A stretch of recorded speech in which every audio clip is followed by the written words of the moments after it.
One of the questions I'm asked is, Florian, how do I strike the balance between micromanagement and kind of empowerment of my team? And the answer is, it depends. It depends on the team member that you're talking about. It depends on the task that they have been given or delegated to. It depends on their ability to do that task and how new they are on the team. And the responsibility, is this part of their usual responsibility, or if this is something outside of their responsibility? So some team members might need more guidance, others will need less guidance. But you don't want to be kind of absent, and you don't want to be kind of just breathing in someone's neck. None of these things will help.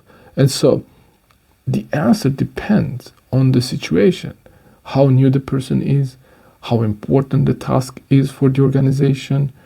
If this is a very important task, maybe you want to check in more often, and you want to be strategic at the intervals when you check in. If the person is new, they might need more guidance, they might have more questions, they might not come to you unless you kind of have some structured check-in moments in the process there.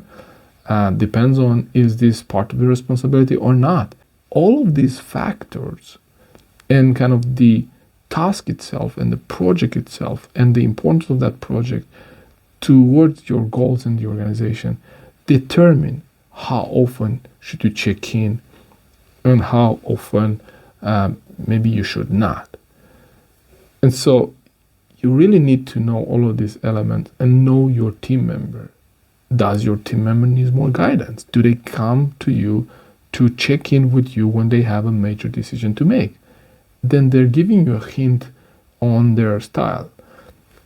Maybe they just want to make decisions and take responsibility for those decisions, and that's when you empower them. But in either cases, you really need to know what works for your team. And if you don't know, well, maybe you can take one of our assessments and take your team to one of our assessments that we have created, and that helps you really see each team member, their working style, their leadership style, how much they want to be micromanaged or not, guided or not. And so you really have all the insights you need to know how to strike this balance right for each of your team members and for the team as a whole. So if you're interested in any of those assessments, drop me a line. I'll be more than happy to share more information with you about those.